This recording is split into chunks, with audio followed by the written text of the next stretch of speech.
Muito bem-vindo a mais um vídeo no canal. Um dia depois dessa grande vitória do Porto sobre o Vitória de Guimarães, que encheu de orgulho todos os portistas, foi um jogo bastante difícil, bastante de luta. Já temos as declarações de Farioli que confirmam exatamente isso.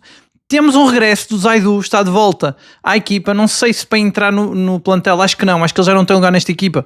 Mas vamos ver, ele está disponível para jogar no jogo da Liga Europa, mas eu acho que ele já não tem espaço nesta equipa. Vamos já analisar também isso. Vamos analisar a exibição do Piatusevski, 15 minutos mágicos, que tiveram muito destaque na imprensa internacional também. Já vamos analisar tudo, todas as novidades de hoje relacionadas com o Porto, mas primeiro pedir que deixes o like para dar aqui uma força ao canal. Já sabes que o teu like é sempre muito importante para o vídeo entregar a mais pessoas, e portanto se puderes deixar já o like seria muito importante. Se puderes também deixar o hype. Conseguimos ter já 4 vídeos, estão 4 vídeos nossos seguidos no top 100. Vamos ver se conseguimos colocar um, pode ser este já em primeiro lugar, seria a primeira vez na história com um vídeo do Futebol Clube do Porto, relacionado com o Futebol Clube do Porto, ficava em primeiro no top do hype. E a verdade é que estamos a mostrar a força do Porto aqui, porque ainda há 2 vídeos atrás tivemos aquela demonstração de que o Porto é uma marca global e que não é só a cidade do Porto, é o país de les a les e o mundo todo. E portanto vamos ver se conseguimos o 5º vídeo no top do hype. Depois também não te esqueças de deixar o teu comentário, a tua opinião é sempre muito importante. Vamos analisar aqui vários pontos e é sempre importante que deixes a tua opinião. E se és novo aqui no canal, bem-vindo, e não te esqueças de subscrever o canal também. Vamos aumentar esta família também e que sejas bem-vindo. Vamos então começar a análise do vídeo de hoje. Eu começaria pelas palavras de Farioli. O Farioli disse que este Porto é um Porto de trabalho, é um Porto mais operário, que representa a classe operária. Eu não tinha visto Farioli falar assim há tanto tempo. Eu acho que ele usou estas palavras um pouco para justificar. Eu senti algum desânimo da parte dele pela primeira parte que o Porto faz. Foi realmente um jogo muito complicado. Agora, eu acho que o Farioli não tem que se sentir desanimado por isso. Eu acho que há aqui um fator muito importante que não pode ser esquecido. O Porto pode ter alguns jogos em que sofre mais, como se for contra o Vitória de Guimarães, mas isso deve-se a 2 fatores muito importantes aqui. O primeiro é que o Porto é o alvo a bater, porque está em primeiro lugar e sabemos como o Porto, como dizia o próprio Farioli, contra tudo e contra todos. Gosto até mais desse discurso dele do que este do Operário, porque este do Operário parece ser mais para justificar uma primeira parte que não o satisfez. E em segundo lugar, porque este Porto bate todos os recordes. Se o Porto vencer na próxima jornada frente ao Gil Vicente, o Porto bate um recorde de 1939 e é a equipa com mais vitórias de sempre no campeonato. E portanto acho que é normal que num jogo ou noutro não consiga brilhar tanto, porque nunca aconteceu também uma equipa ganhar tantos jogos. Portanto acho que o Farioli poderia aqui puxar mais pela equipa. Ele tentou mais individualizar, elogiou muito o Diogo Costa. Realmente o Diogo Costa faz um jogo espetacular. Aquela defesa que ele faz completamente por instinto, com os pés, é uma defesa do outro mundo. E o Farioli, mais uma vez a dizer, e com razão, que é um privilégio para os portistas ter aquele guarda-redes, um dos melhores guarda-redes do mundo, acho que não há dúvidas disso. Depois ele também elogia muito o Varela, e eu confesso que ontem não sabia. Hoje já revi o jogo e realmente está ali pormenores que não tinha visto, mas não me apercebi, mesmo vendo a segunda vez, que foi o Varela, talvez isto não apareceu nas imagens, que pediu para marcar o penalti. Fiquei a saber pelas palavras de Farioli que quem estava na hierarquia para marcar o penalti, não estando o Samu em campo, era o William Gomes, só que o Varela assumiu. E aqui o Varela mostrou mais uma vez, o Porto todos os jogos está a mostrar muito este espírito, esta mística, uma personalidade muito grande desta equipa. Depois dos exemplos do Martim, por exemplo, que tinha jogado com o nariz partido, agora temos o Varela, pegou na bola numa situação de grande pressão e ele próprio depois no fim do jogo, é ele que vem falar e diz que não sentiu pressão nenhuma, ele queria era marcar e ganhar o jogo. Espetacular esta atitude do Varela, de um jogador que perdeu a titularidade para o Pablo Rosário, que sabemos que só jogou porque Pablo Rosário estava suspenso, e portanto o Varela, com uma atitude muito boa, a marcar o penalti. Eu confesso que eu tremia um bocado porque ele marca o penalti com muito pouca força. De facto ele consegue ganhar o guarda-redes, mas o guarda-redes quase consegue recuperar, portanto foi ali um pequeno susto, mas não deixa de ser um golo e uma grande atitude do Varela. E como o Farioli disse, e bem, talvez tenha sido melhor assim, porque o Varela é mais experiente e o William Gomes podia ter sentido a pressão ali, embora o William Gomes seja muito bom também nos penaltis, e acho que o Porto falhar 2 penaltis no mesmo jogo, acho que isso é para outras épocas. Acho que esta época o Porto está muito mais confiante e isso não ia acontecer. De qualquer forma, achei interessante, e depois o próprio Farioli a desfazer aqui qualquer dúvida de que não há mau ambiente no balneário. O William Gomes também há imagens, festejou com o Varela e portanto não houve nenhum problema com isso. Foi de facto uma atitude de muita confiança e de muito carisma do Varela. numa fase complicada, em que ele é até apontado como possível saída para o Galatasaray, que renderia 30 milhões ao Porto, que eu não sei se não seria bom também para poder contratar o tal 8 que iria jogar no lugar que seria suplente do Froholt. Mas realmente o Varela, assim, o Porto tem aqui jogadores que estão no banco, que realmente, jogando o Varela ou o Pablo Rosário, tem sempre jogadores em grande forma que estão no banco, como aconteceu ontem com o Bednarek.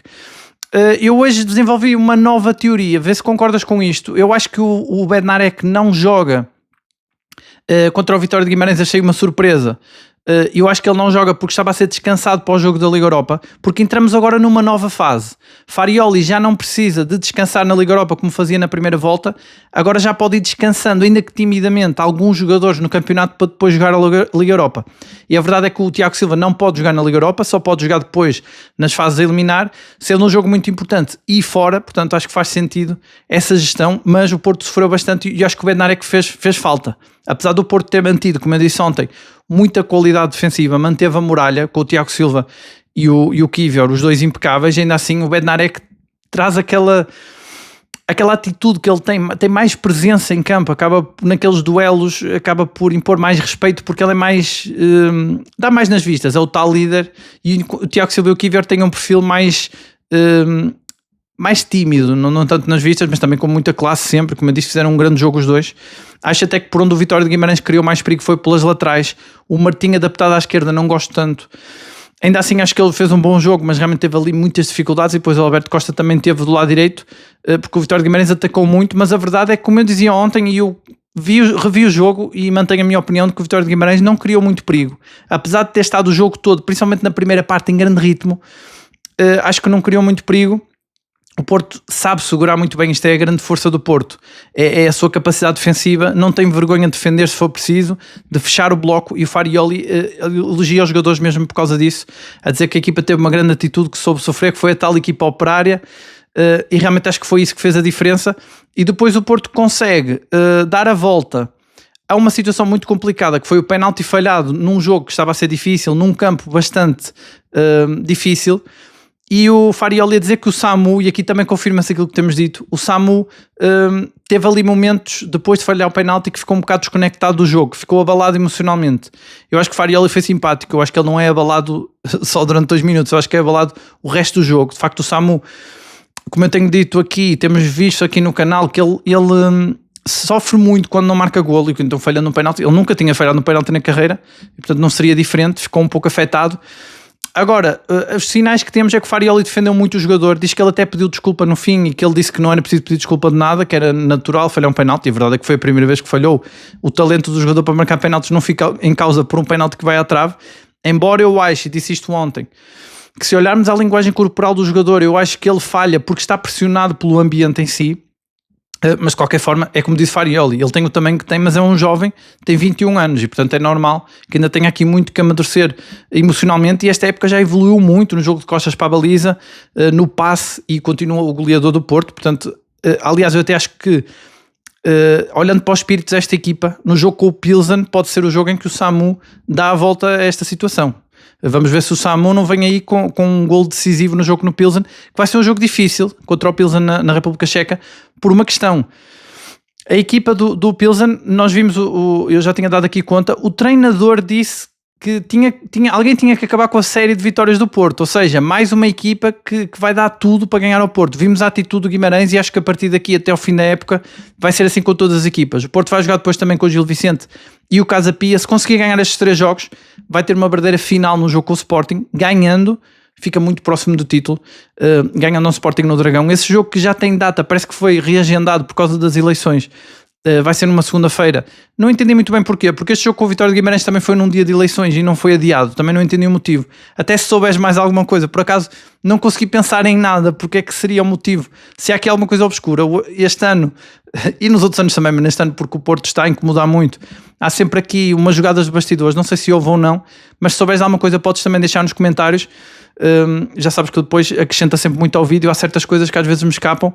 Só sei apenas que o jogo foi realmente marcado para dia 9, acho que é 9 de Fevereiro, depois das eleições, que não faz muito sentido, tendo em conta que este jogo também foi nas eleições, com o Vitória de Guimarães. Depois, o regresso do Zaidu.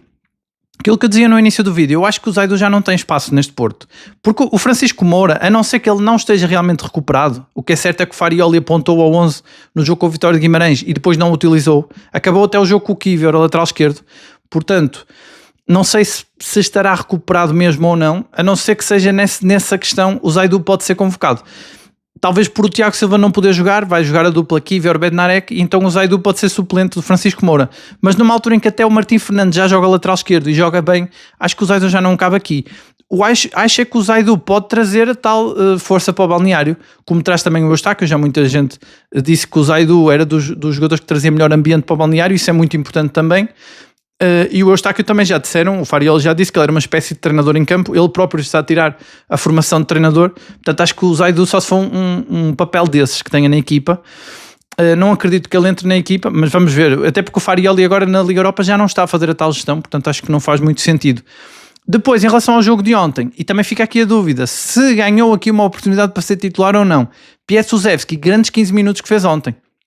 Muita gente comentou no vídeo de ontem, de facto ficamos todos impressionados, 15 minutos de alta intensidade, e ele mostrou naqueles 15 minutos todos os predicados que já tinham falado sobre ele. Eu achei impressionante. Os jogadores sempre que são contratados, há sempre alguém que vem falar das características deles, mas muitas vezes são exageradas e depois nunca se confirmam. Mas ali o Pietruszewski foi vertical, foi corajoso, entrou com muita intensidade. O Farioli também lhe dedicou umas palavras dizendo exatamente isso, que ele entrou com muita atitude.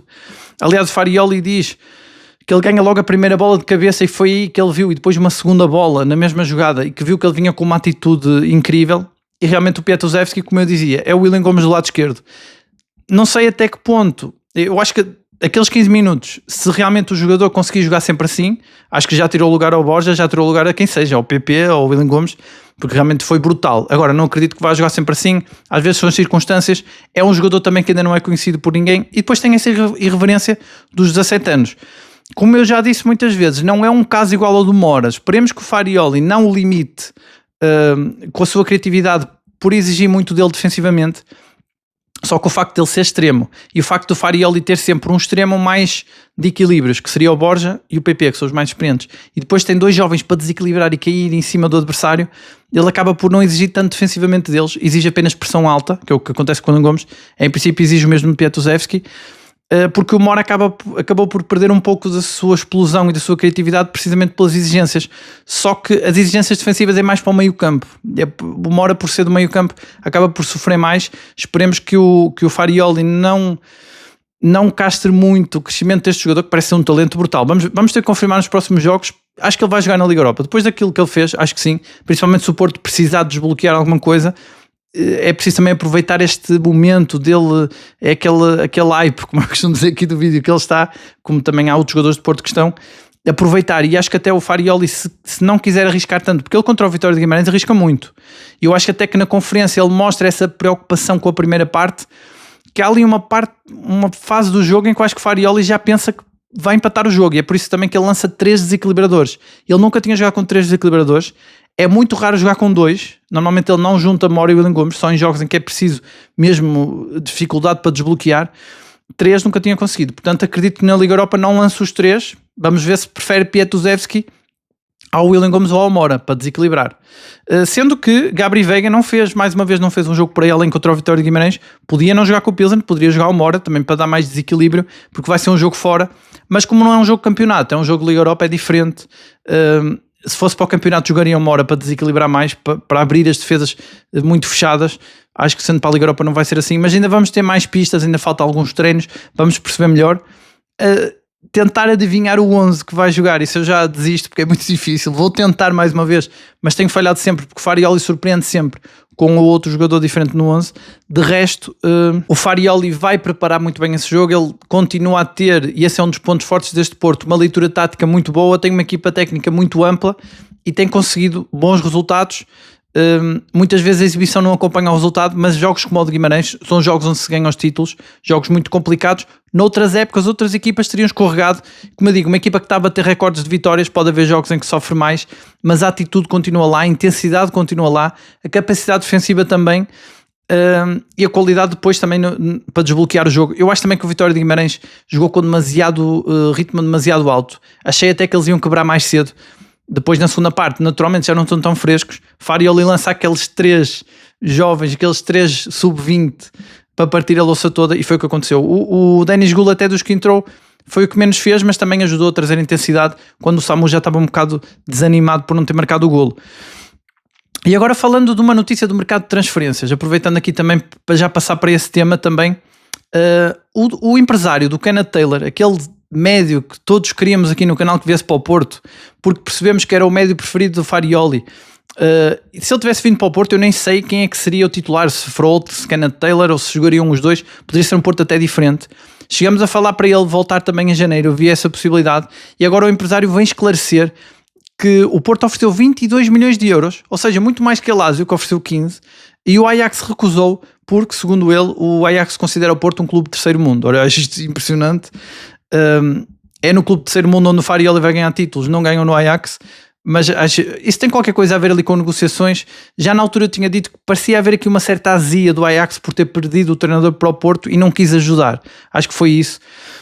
Mas acho que são declarações lamentáveis, não faz sentido nenhum, e realmente confirma-se aquela estupefação que nós tínhamos aqui sentido, e muita gente tinha também comentado que realmente não fazia sentido o Kenneth Taylor ir por um valor menor para a Lazio. Pronto, está aí a explicação do empresário, não sei se é verdade ou não, acho lamentável. E até indo um pouco na onda das declarações lamentáveis, isto é só, acho que é um fé diver, mas vale a pena já agora, já que falamos disto. O Porto postou nas redes sociais dizer que a vitória foi com muito trabalho, em espanhol. Foi uma indireta para o jogador do Benfica que tinha insultado o Porto com siglas, e que depois disse que afinal as siglas queriam dizer trabalho, disciplina, humildade, como se isso fosse, se um jogador do Benfica fosse dizer isso sobre a equipa do Porto, que também não faz sentido. E o Porto mandou ali uma indireta. Ainda estou para saber como é que vai ficar aquela questão dos bancos, se já mandaram a conta para o jogador ou se ele vai pagar, não sei como é que isso vai acontecer. Depois, por acaso, não vi nenhuma notícia relacionada com isso, mas realmente o Porto mostra que não esqueceu, pelo menos mandou essa indireta. É um fé diver, mas vale o que vale. E em relação aos reforços, o Porto ainda tem que contratar um médio e um ponta de lança, e isso aí, apesar das declarações do Vilas Boas dizendo que em princípio não vinha ninguém, já analisamos aqui noutros vídeos, até te convido se ainda não viste, no vídeo há 2 dias atrás, ou também no dia há 3 dias atrás, analisamos essas palavras. O Vilas Boas fez aqui um bluff. O Farioli na conferência de antevisão fez bluff também, alinhou com o presidente a falar do mercado, a dizer que estava muito feliz com a equipa que tinha, e parece que conseguiram. Os jornalistas pararam de fazer perguntas. Ontem, acho que é a primeira conferência pós-jogo em que Farioli não fala de reforços, e portanto conseguiram o que queriam. Já baixaram as notícias sobre transferências, e agora é uma questão de ver se alguém vai aceitar vender um jogador ao Porto, já não digo mais barato, que seja uma boa oportunidade, como diz Vilas Boas, mas pelo preço justo, porque os clubes andam a pedir muito. Agora, a exibição de Piatusevski também não ajuda a isto, porque o miúdo faz aqueles 15 minutos brutais. Foi notícia na Polónia, foi notícia em vários jornais, até em Espanha, em França, como um grande talento que o Porto foi buscar. Isso também não ajuda, porque é o que eu digo, isto é o efeito do Porto ter contratado sempre reforços de grande qualidade, à exceção do Caramó. Sempre que um jogador vem para o Porto, em pouco tempo, mesmo sendo muito jovem como o Piatusevski, 17 anos, o Froll, 19, entra e já brilha. E depois, claro, os clubes, quando veem o Porto interessado num jogador deles, pensam, este jogador aqui é craque, portanto ele deve valer mais, e depois pedem muito dinheiro. E o Porto, pelo menos, já conseguiu que saísse das notícias o mercado, e pode ser que consiga. Então, ainda acredito que vai conseguir ponta de lança e o médio. Vamos aguardar, há vários nomes. Não sei se à hora que estão a ver este vídeo se há mais alguma novidade, normalmente pode haver, e não te esqueças de deixar nos comentários se houver, porque o mercado de transferências continua louco, continua muito ativo. O Porto é que deu aqui esta travagem para ver se os valores baixam, mas eu acredito que o Porto ainda vai avançar para alguém. Sabemos que o Zé Lucas era o preferido, mas sendo número 6, estando o Varela a fazer o jogo que fez contra o Vitória de Guimarães e a marcar o golo, não sei se ainda interessa ao Porto, sendo que o Pablo Rosário pode sempre ser 8. Em relação ao ponta de lança, muita gente tem falado do Clayton, vamos ver. Eu não sei se o Porto se vai virar para pontas de lança do mercado interno, mas se for uma boa oportunidade, se o Rio Ave também não subir demasiado o valor dele, mas vamos ver, vamos ficar atentos. Pode ser que amanhã já haja novidades, e se houver mais alguma coisa, mais alguma novidade em relação às transferências, podes deixar nos comentários. Já sabes que acrescenta muito ao vídeo. E em relação ainda ao jogo de ontem, eu ontem via várias análises a dizer que o Frolt não esteve ao nível que esteve noutros jogos. Isto aqui eu tenho que defender o jogador. Eu disse aqui ontem, avaliei até o Frolt como uma boa exibição, ele continua a estar em todo lado. Agora, um jogador que é o tempo todo empurrado, marcado, rasteirado, provocado, o Frolt, que nem é de confusões, foi algumas vezes chamado a atenção pelo árbitro. Acho que também é difícil um jogador, às vezes esquecemos que ele tem 19 anos.